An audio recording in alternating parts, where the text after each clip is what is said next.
আরও বিপাকে অভিষেক বন্দ্যোপাধ্যায়। কালো কাঁচওয়ালা গাড়িতে ঝুলে ঝুলে নিরাপত্তা রক্ষীদের যাতায়াত। অভিষেকের বিরুদ্ধে এবার নয়া এফআইআর। কালীঘাট থানায় মোটর ভেহিকল অ্যাক্ট ভাঙার অভিযোগ। অনুপ রয়েছে সঙ্গে, আরো জানাবে বিস্তারিত। অনুপ, ঠিক কি অভিযোগ উঠছে অভিষেকের বিরুদ্ধে এবার? দেখো, আরো বিপাকে অভিষেক বন্দ্যোপাধ্যায়। এবার অভিষেক বন্দ্যোপাধ্যায়ের বিরুদ্ধে কালীঘাট থানায় লিখিত অভিযোগ দায়ের করলেন রাজীব সরকার নামে বাবুঘাটের এক বাসিন্দা। মূলত তার বিরুদ্ধে যে অভিযোগ করা হচ্ছে, যে মোটর ভেহিকল অ্যাক্ট এই আইনে কিন্তু অভিযোগ করা হচ্ছে। তার কারণ মোটর ভেহিকল আইনে একটা অভিযোগ করা হচ্ছে, আইন কিন্তু লঙ্ঘন করেছিলেন অভিষেক বন্দ্যোপাধ্যায়। তার কারণ এয়ারপোর্ট থেকে যেদিনকে সিআইডি দপ্তর হাজিরা দেওয়ার জন্য যাচ্ছিলেন, সেদিনকে লক্ষ্য করা যায় যে নিরাপত্তা রক্ষী যারা ছিলেন তারা কিন্তু যখন অভিষেক বন্দ্যোপাধ্যায় গাড়িতে বসে রয়েছেন, সেই গাড়ির উপরে বনেটের ঠিক গেটের কাছে কিন্তু বারবার তারা ঝুলতে দেখা যায়।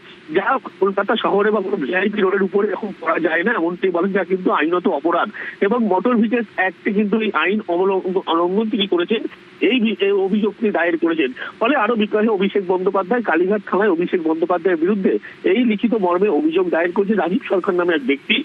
পুলিশের পক্ষ থেকে গোটা বিষয়টি খতিয়ে দেখা হচ্ছে। তার কারণ অভিষেক বন্দ্যোপাধ্যায় এয়ারপোর্ট থেকে যেদিনকে ভবানী ভবন যাচ্ছিলেন, বাড়িতে যাচ্ছিলেন, সেই সময় লক্ষ্য করা যায় যে বারবার তার নিরাপত্তা রক্ষীরা, যে অভিষেক বন্দ্যোপাধ্যায় যখন গাড়ির পিছনের সাইডে বসেছিলেন এবং সেখানে দেখা যায় যাতে নিরাপত্তা রক্ষীরা গাড়ির উপরে বনেটের কাছে ঠিক পিছন দিকটায় এবং গেটের কাছে দাঁড়িয়ে বারবার কিন্তু গার্ড করার চেষ্টা করছিল। কলকাতা শহরের রাস্তায় সাধারণত এটা করা যায় না। সেই কারণে মোটর ভেহিকল অ্যাক্টে ইতিমধ্যেই যে আইন তিনি লঙ্ঘন করেছেন এবং সেই অভিযোগের ভিত্তিতে ইতিমধ্যে অভিযোগ দায়ের করা হচ্ছে। অভিযোগের ভিত্তিতে পুলিশের পক্ষ থেকে গোটা বিষয় যেমন খতিয়ে দেখা হচ্ছে, ফলে আরো বিপাকে অভিষেক বন্দ্যোপাধ্যায়। ধন্যবাদ অনুপ।